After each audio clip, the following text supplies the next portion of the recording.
Good morning, everyone.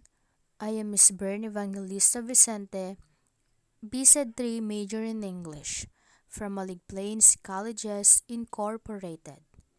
What I am going to report for this morning in the subject Campus Journalism is Chapter 9 about personal viewpoint writing columns.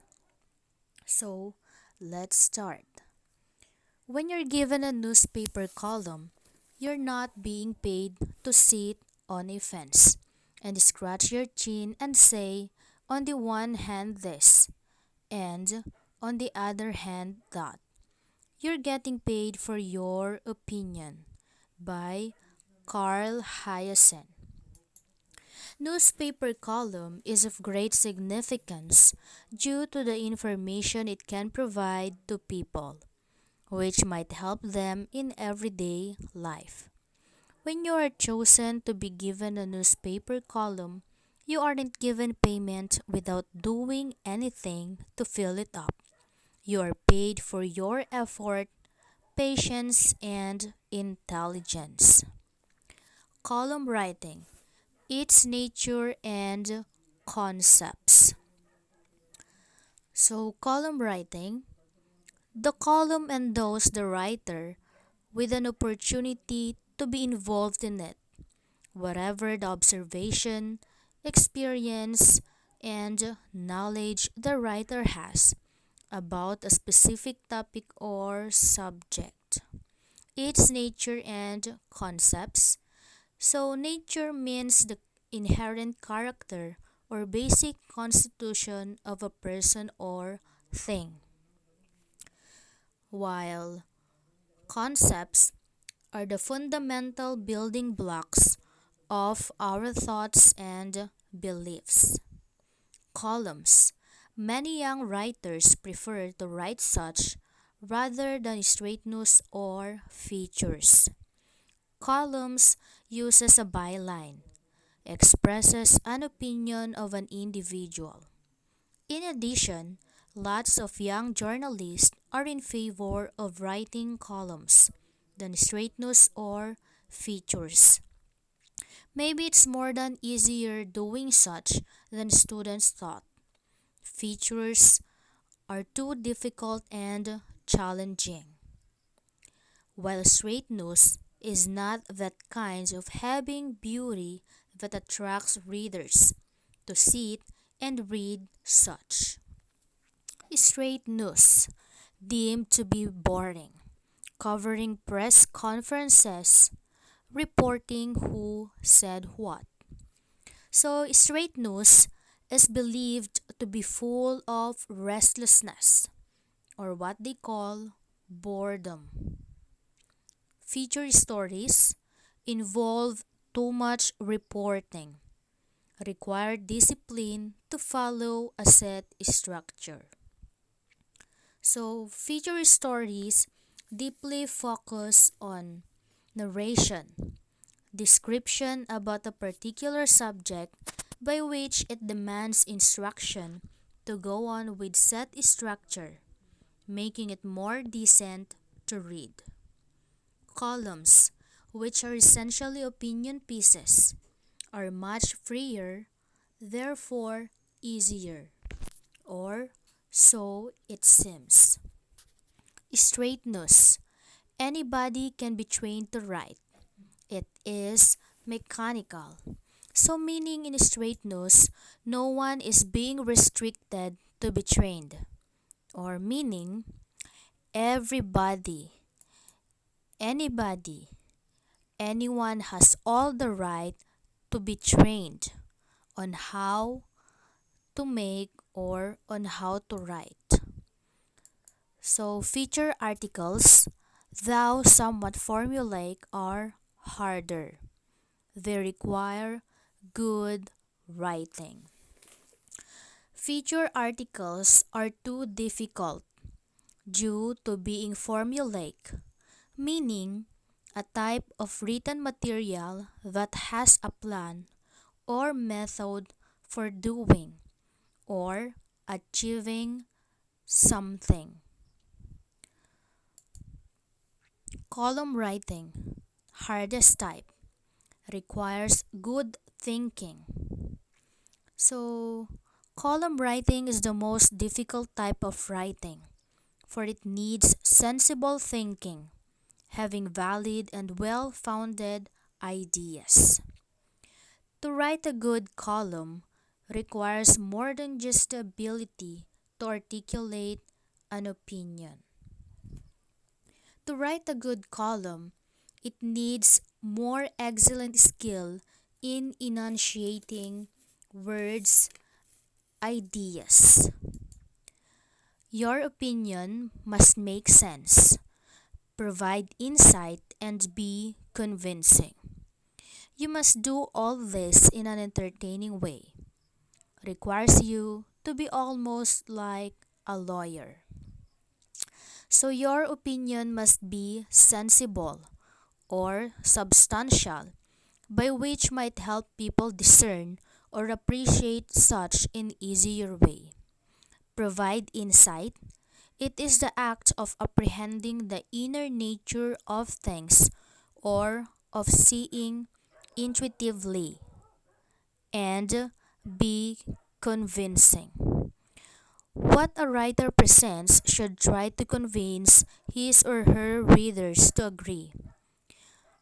So, in doing all those, you must do in an entertaining way. It should be done with amusement or enjoyment. Requires you to be almost like a lawyer. Thinking like a lawyer means combining realism with idealism. It means believing in the possibility and the desirability of both order and justice, and in the capacity of the law to help us achieve them. How do you write like a lawyer? First, focus on clarity. Say what you mean. Don't use wavering language. Use short sentences. And use plain language. Jury or your readers need to convince them through your arguments.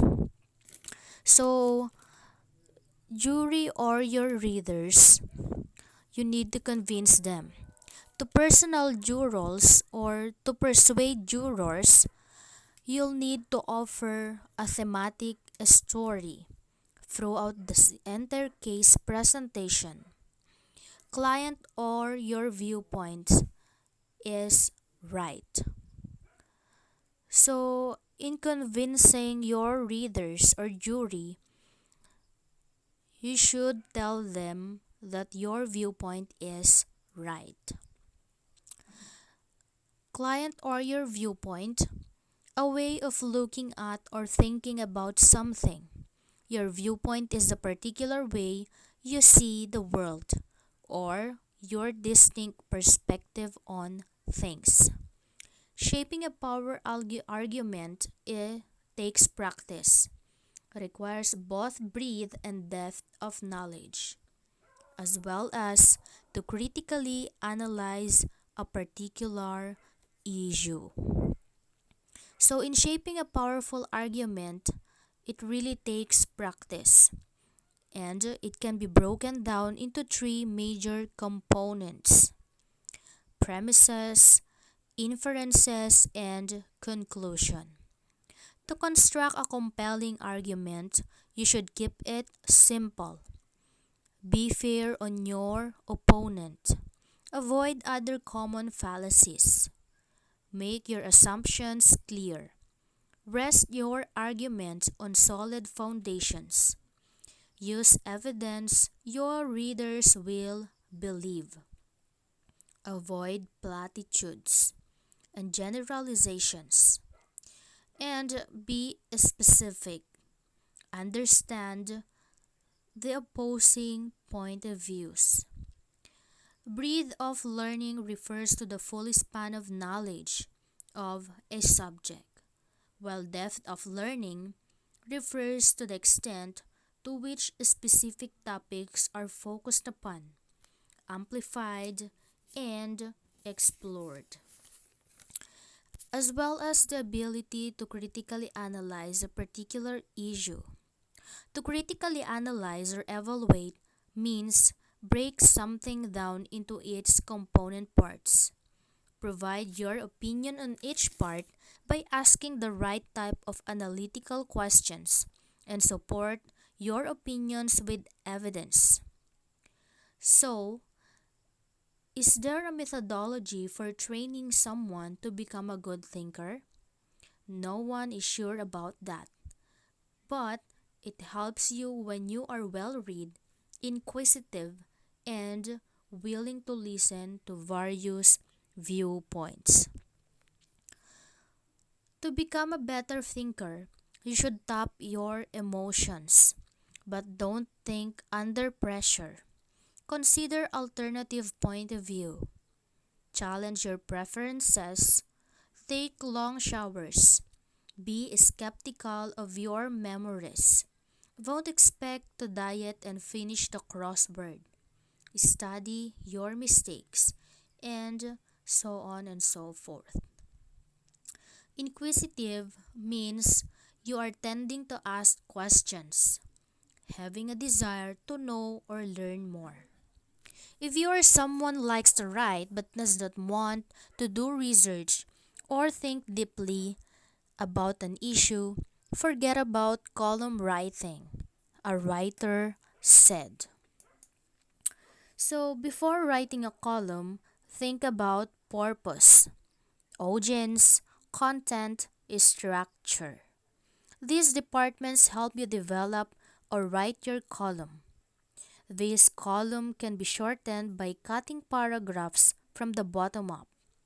So here are the 6 traits of a good writing: voice, ideas, presentation, conventions, organization, word choice, and sentence fluency.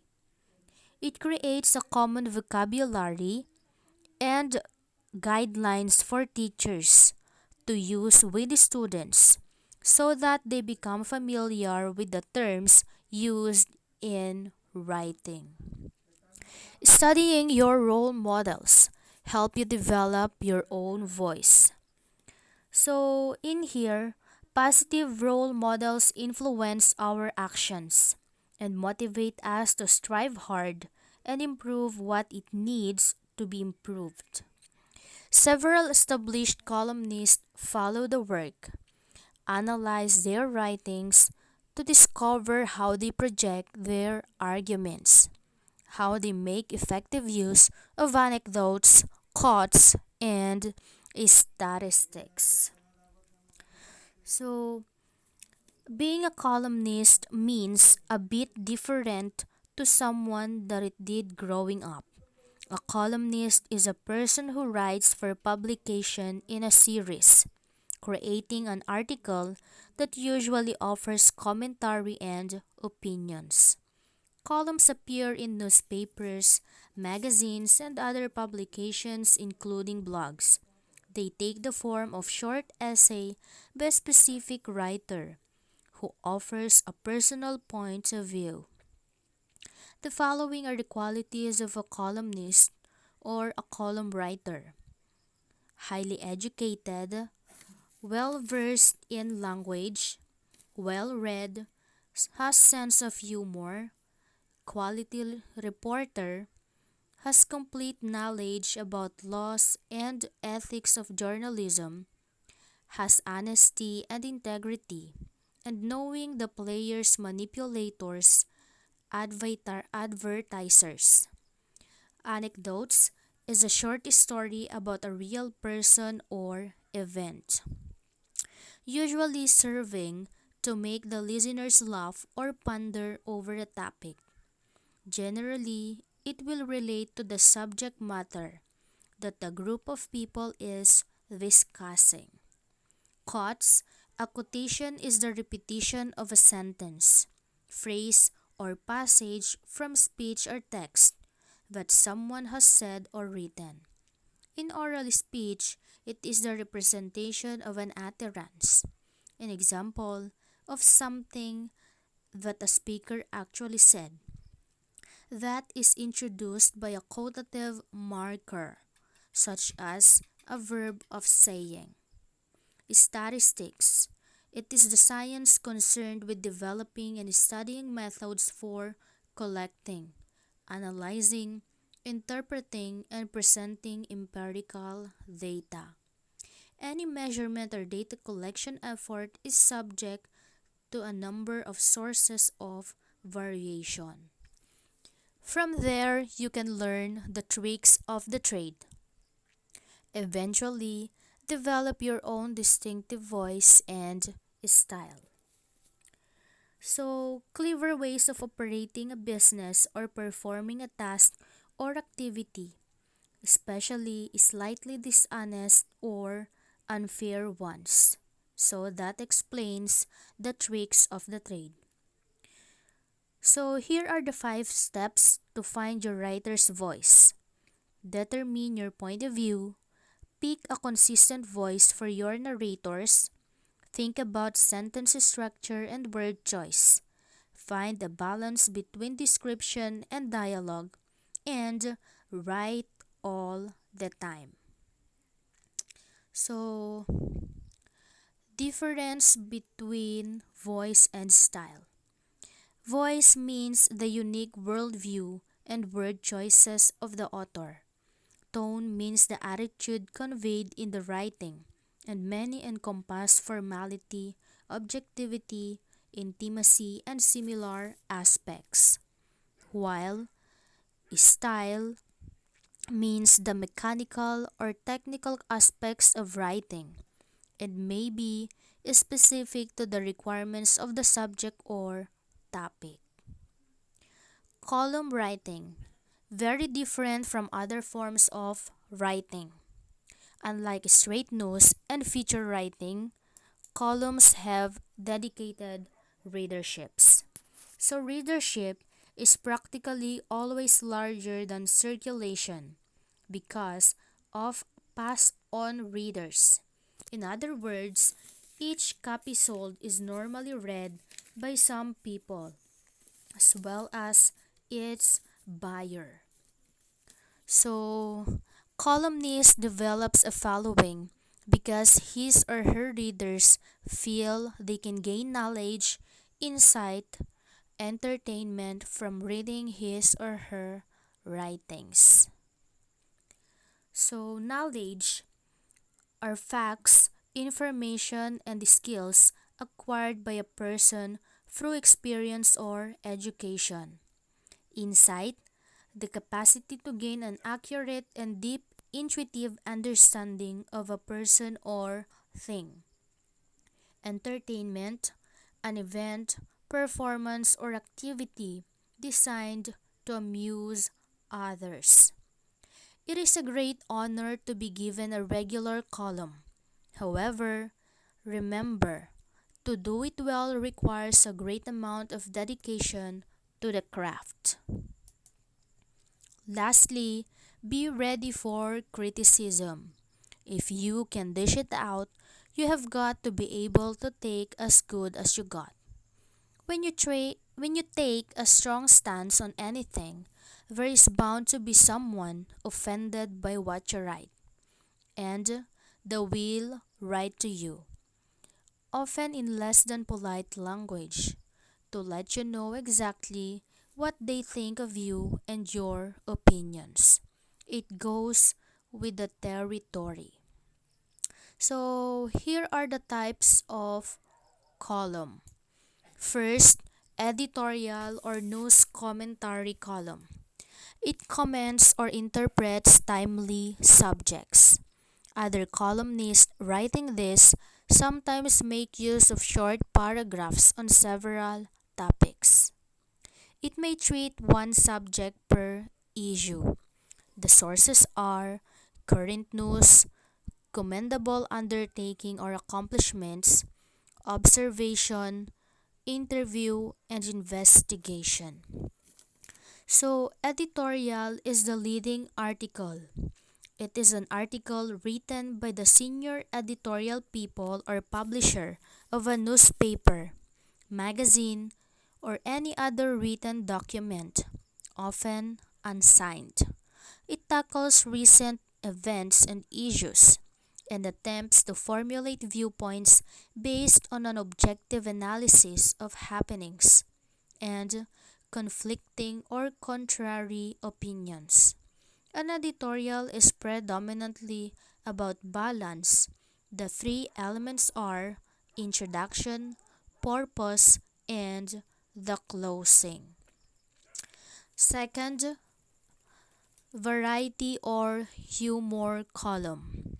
This is an entertainment feature made of short items such as philosophical comments, a play on names, local humor, parodies, quotes of unintentional blunders, light thrust at school happenings, puns, jokes, and light verse. So, humor column. Humor is the ability to find things funny. The way in which people see that some things are funny. The first humorous element is that he offered to pack George and Harris leaves the whole matter to him. Consequently, he has to do packing, though his real intention was to boss the job. So, developing a sense of humor is much easier when you can forgive people. Don't overdo it and be careful not to offend others. Knowing your audience is a key point to making them laugh. Be witty, not silly. Stay positive and laugh more. Know the difference between funny and mean. And practice. Philosophy is the study of fundamental nature of knowledge, reality, and existence, especially when considered as an academic discipline. Parody, an imitation of the style of a particular writer, artist, or genre with deliberate exaggeration for comic effect. Blunder, a stupid or careless mistake, act or speak clumsily. Puns, also known as paronomasia, is a form of wordplay that exploits multiple meanings of a term or of a similar sounding words for unintended humorous or rhetorical effects. Third, personals or chatter column. It is a column about a well-known persons. All materials should be true and all suggestions are complimentary. So personal column contains messages for individual people. It has placed the gossip column, which was given to unkind and malicious innuendo. Complimentary, expressing a compliment, praising, or approving. Fourth, hodgepodge column. This is a column of various topics that are separated by mustache, like asterisk. Ensure that topics included are relevant and timely to the readers. Hodgepodge column. Each side contains two columns separated by a vertical line. Fifth, opinion column. It concerns about the reader's views and may take the form of the poll or inquiring reporter and the letter to the editor. Opinion column. An opinion piece is an article, usually published in a newspaper or magazine, that mainly reflects the author's opinion about a subject. Opinion pieces are featured in many periodicals. Sixth, exchange column. This is a collection of items called by the exchange editors from papers of other schools. Topics may be crisp bits of interesting news, or they may contain suggestion for the students of the writer's own school. Comments may or may not be added. Seventh, book column consists of several short reviews which help the reader find titles for book reports. The review is limited to 50 words. This includes the title, author, a general idea of the content, a brief comment on its possible use for the reader. More detailed review contains some information about the author. So, next, tips in writing a column. First, write with conviction. Put forward your opinion as something you truly believe in. Argue your case with conviction. Come down hard on one side of an issue. Be unequivocal. Never ever sit on the fence. By writing with conviction, you may opt to use the techniques of persuasion discussed in the previous chapter. So, writing with conviction. Conviction means a strong belief or opinion, political convictions. It allows individuals and teams to overcome obstacles when they arise because they have a strong belief in what they're doing, regardless of the struggles and challenges faced along the way. Be unequivocal means leaving no doubt. Second, maintain your focus. Make your column about one thing and one thing alone. Do not intersperse the message with another topic. It makes the column convoluted. When such happens, your column will be difficult to understand. Maintain your focus. That is the only way to make a strong impression on your readers and to convince them that your point of view is correct. So, in here, simply explains pay attention. Third, understand opposing viewpoints. Be mindful of the opposing argument. Anticipate objections to your point of view and deal with them convincingly with sound reasoning. If you are not familiar with the opposing view, you will not be able to argue your points well. Understand opposing viewpoints. So, your argument here is stronger when you acknowledge an opposing side. Fourth, refer to facts. Your arguments, however logical, will not carry much weight unless they are accompanied by facts that support your position. Do not overdo this and inundate your readers with statistics and figures. However, do make use of facts from reputable sources. So, in column writing, you need facts. Facts from known persons who has or have reputable sources or accurate, appropriate sources. Fifth, use analogies. Analogies are useful for illustrating a point, especially when the topic you are writing about is somewhat complicated or technical. So, next, using a simple analogy from everyday life makes the issue more understandable and relevant to the reader. Sixth, be critical. People like reading columnists who dare to criticize real life people, not just nameless concepts and policies. Naming names might create a bit of controversy, but as long as you do not libel anyone and don't go overboard in your criticism, it works well to make your column an interesting and exciting read.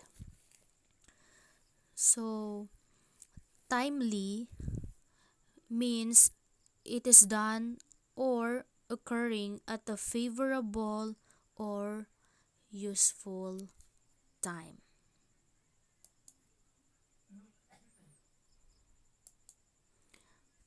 Seventh, do reporting.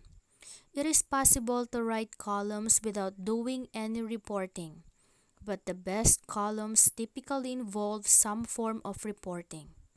When you report, you get on the ground and you gain a better sense of what is really happening. When you write from an ivory tower, it shows. 8. Localize and personalize. Localize your story whenever it is possible.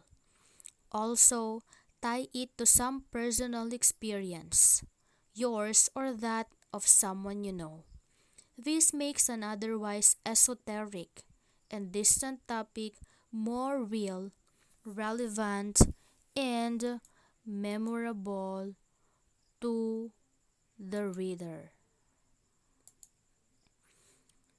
So, when we say esoteric, it means mysterious or impenetrable. So, ninth, be passionate. Generally, people do not like to hear a soft or passive voice when they read a column. So, be aggressive, even arrogant to an extent. People want to see passion. They want to feel energized. If the issue does not seem to excite you as the writer, it is certainly not going to excite the reader. 10th, provide a solution. Last but not least, do not just raise an issue.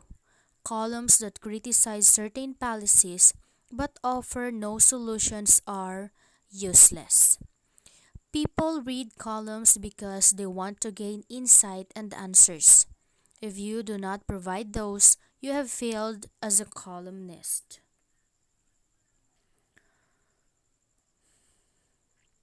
Suggestions for beginning columnist. When writing a column, do give the reader timely, helpful information. Second, do develop a structure and keep it. Write on a regular schedule. So, structure is the arrangement of and relations between the parts or elements of something complex.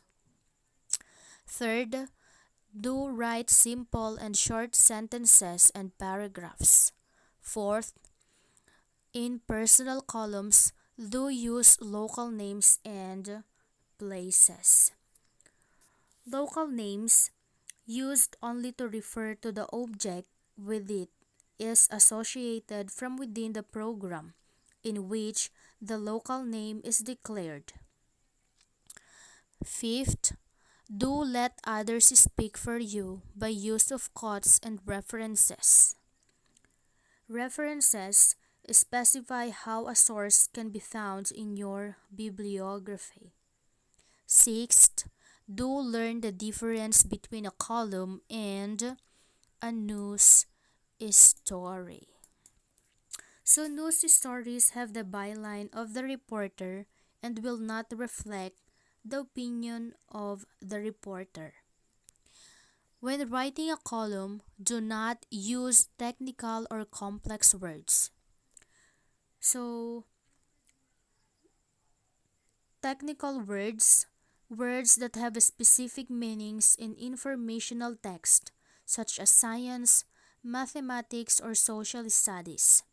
Complex words are words made up of two or more morphemes. It may consist of one base or root and one or more affixes. Example, quicker. Quick and er, or two more than one root in a compound. For example, blackbird, the word black and bird. Third, or second, I should say, do not talk in jargon or unfamiliar terms. Jargon is the language of specialized terms used by a group or profession. Most jargon consists of unfamiliar terms, abstract words, non-existent words, and so on and so forth. Third, do not include too much detail or material. You should be stimulating interest, not exhausting a subject. Stimulate interest, so meaning in here, you should not encourage development of or increased activity in a state or process. You should exhaust a subject to talk about something so much that you have nothing more to say about it. Fourth, do not refer to yourself as a third person, like this author, your reporter, or quote yourself, as Jimmy Jones said. Instead, use mine. Some more tips on column writing. First, write the way you talk, but do not discard good English usage and grammar by being friendly and informal. Second, try to uncover the opening that will catch the interest of your readers. So, uncover means tell the truth or make it known. Third, use a variety of material, not just one subject. So, do not just focus on only one topic or subject. Fourth, write about people. Keep heavy subject matter to a minimum. When using subject matter, try to tell the story through the experiences of local people. So, write about people. Respect the privacy of the person you write about. When in doubt, ask permission. Allow the person you write about to be in on the joke. Include them in your writing in a way that makes them your co-conspirator in on the joke. Fifth, write simply. Avoid technical or difficult words, long sentences, long paragraphs. Write simply involves more than just using fewer words to get a point across. It requires careful consideration of every word and every sentence in a piece of writing. This attention to detail creates a story with high readability that appeals to a wider audience. Simple writing is different than lazy writing. Sixth, do not weigh your column down with too much detail. Try to stimulate interest in a subject but do not exhaust the subject. So, weigh a word meaning assess the nature or importance of something. Seventh, be timely. Keep up with the effects of weather conditions, seasons, and so on and so forth, pointing out the significance of these conditions locally. 8. Remember the people you are talking to and give them information that will benefit them in a way they can understand. 9th, get a clever name for the column. So, get a clever name. If you want something truly unique, Give up basing your name in anything you're already familiar with and try to invent something completely new. 10th, if the column is meant to entertain, be sure that it does entertain paper's typical readers. Typical readers having distinctive qualities of a particular type of person. 11th, stay within the subject range of the column. Subject range is the area of variation between upper and lower limits on a particular scale. 12. Make most items short, separated by typographical devices like long dashes, asterisk, mustache. Typographical devices. Typogra- Typographical art is the employment of typography or text in ways that form patterns, ambigrams, shapes, and images. 13th, if the column gives serious suggestions, be sure it is reliable. 14th, for variety, deal with different aspects of the main topic. 15th, have items set in various typographical styles such as italics, bold type, different points, caps, and short clever heads. 16th, and last but not the least, avoid unkind references to people or those which are inconsiderate or harsh words. So, here is the sample columns. Fickle Pen by Gregorio C. Idel Jr. The Builder's 2016 issue entitled You're Killing Me Softly. Doctor of Philosophy holder ka ba? Bakit? 'Cause you are preparing me for a happy death eh. Formal education without a teacher is like tiring your eyes on a textbook while using the all-time fave song, Killing Me Softly. Students continue to reverberate the issue taking place in their classrooms. Some instructors frequently go out of the island for business travels, like trainings, meetings, and so on and so forth. Hence, students are left with numerous assignments and projects. Actually, that is not the problem because students should understand that teachers need to upgrade themselves by attending such events. The problem, which makes the students scratch their scalp till dirt fits in their fingernails, is that when teachers come back, they expect too much from the students. They expect that voluminous books and handouts are read and understood. They expect that all problem sets and exercises are perfectly answered.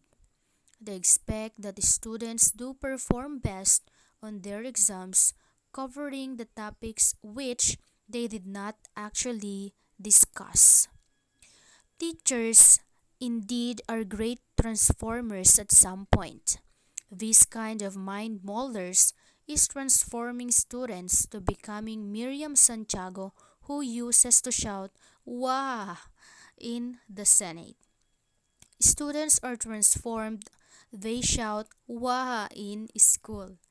It is also observed that few teachers who impose and master the art of masquerading self-study mode are now confused of what they are teaching. They usually teach a hodgepodge of ideas during the lesson. Some ingredients are pasalubong from Mars and Jupiter. Some are irrelevant. Some ideas are repeatedly taught and blubbered. After the teachers discuss, the room turns to be a sacred church. When the teachers say, "Understand," the congregation, I mean the students, will say, "Amen." I mean, yes. Of course, students are much aware of responsibilities they hold as learners. Yes, they will have to comply with what teachers left them to comply. Therefore, it is not the duty of the students to complain. But wait a minute. Teachers are superheroes. Yes, they are. They have superpowers in fulfilling their duties in work, family, and others. But like all our movie protagonists, they have Achilles' heel. More so when they become servants of more than two masters at the same time. So, maybe, just maybe, those teachers who always go on official travel and are handling not only one seat or post in the institution, but also multitask like computers must weigh responsibilities. BSC has a pool of potential teachers and staff. Thus, designations may also be properly distributed so every teacher can serve at least one master at a time. If this is done, I believe that the gravity of this issue will be somehow assuaged. Remember, we don't want to see a teacher who is a plumber on the left hand and most of the time another task or position on both legs. There are times when we have to balance things, and surely it would not be as easy as said. It would be tough, and that is a guarantee. Education is a global issue, and education is not free. Education is a right and yet a responsibility. Education is not that we can kid on for. It is a matter of maturity. Education is a must as it can change the world. Education is learning yet teaching. Education is a word yet a story. In general, education is everything yet something. Teachers and learners are main characters in the main stage of education. They are the best of the give and take symbiosis. Teachers as professionals must be of higher decision in the scenario to take control of what is to be done and to measure the output of its outcome. Learners are herd of sheep which need a shepherd. If you, teacher, to live is a need, then leave me physically but instill your presence in me. You're killing me softly. So here's the explanation. You're Killing Me Softly deeply criticizes the importance of education in our life as students. This has collaboratively explained well the role of a teacher as an educator, knowledge provider, a person who disciplines, and a second parent, especially in dealing with students experiencing issues by which a teacher feels so much problematic but still fighting and doing his role, duty, and responsibility as their teacher, who is a multitasker. So next, sample of Hodgepodge column. False Alarm by John Paul P. Comaya. The Builder's 2016 issue, entitled The Snooper Visor. I am a would-be teacher, and who knows, I will be a supervisor.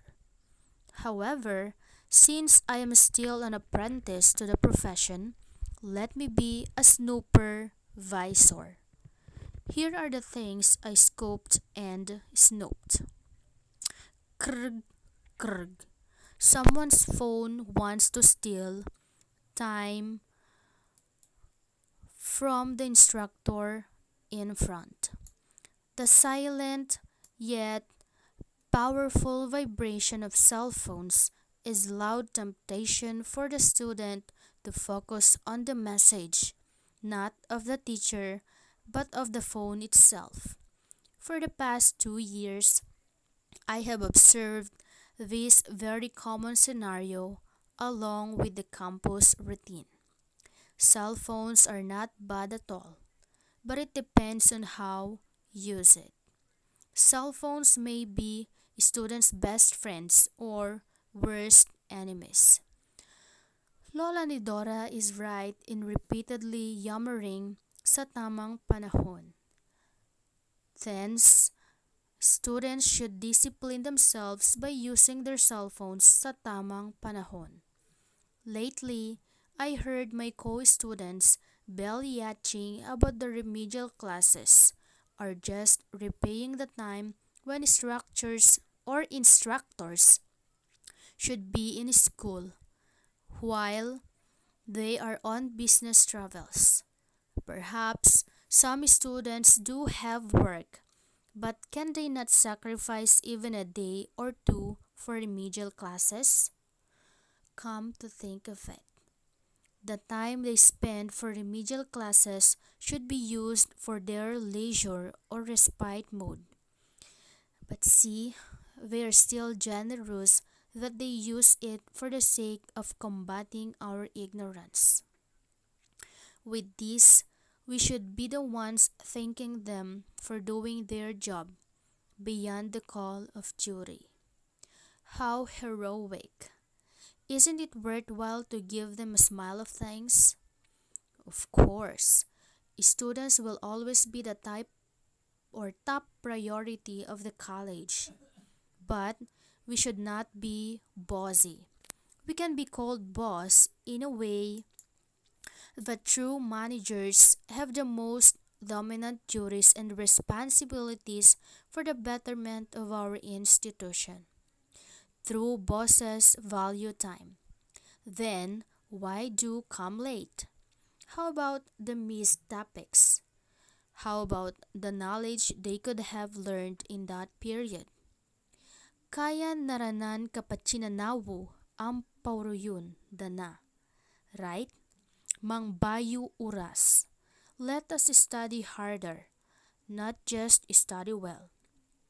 Miriam Santiago, during her filing of candidacy, said that time always changes. So, I hope that next sem or so, we can change the above cited scenarios in the campus. Till the next snooping. So here's the explanation of the second example of column. Today, modern young generations are so much fond of using cell phones while on classes. That's the reason why teachers are very much problematic thinking of how they will help their students catch up with the lessons, quizzes, and or exams.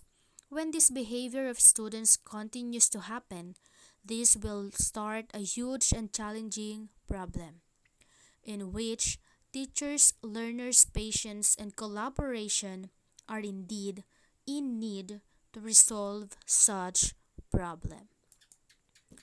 Just Saying by Marie Chris E. Escoto, The Builder's 2015 issue, entitled Finds Boon or Bane.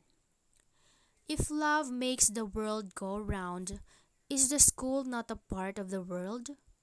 I just observe that every move of a student is fueled by money, especially by monetary fines. Almost all rules formulated in the campus are appended with monetary fines. It starts from wearing improper uniform up to not attending college activities. I am afraid that later, missed exam or quiz will equate monetary fine.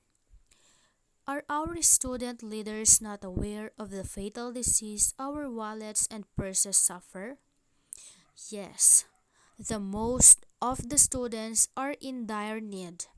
and their wallets are suffering from terminal cancer. When teachers' eyebrows are raised whenever students get absent, they just do not know the culprit. Yes, fines everywhere and anywhere. These students go to school anymore just because of fines. I am not the sister of Lola Nidora or Lola Tinidora. I am not Lola Consintidora. I am not against disciplining the students, but the authorities should seek alternative to discipline the students rather than fines. Students might be disciplined if they would go or do community service or would create trash bins and so on and so forth. Remember, we are now college students and studying is not a joke. Because of monetary scarcity, students might not even finish their studies. There are many requirements that need monetary sacrifice. If these fines add up, I can say that studying in public schools is never different from studying in private schools. Like the hopeful politicians in the 2016 elections, my hands are crossed that this clamor, thou soft, may become a loud alarm to the student leaders and the administration people. If school is another world, let us not use money as the only fuel to make it go round. Just saying. So, explanation: fines, boon or bane. Fines in school when a student wears an improper uniform or went late in his classes is not advantageous. If you think this is, then I can say that you are so harsh in terms of disciplining students. Why not give them a quiz or simple exam without review to discipline their improper actions? It's far better than letting them pay fines for their wrongdoings. That's all. Thank you.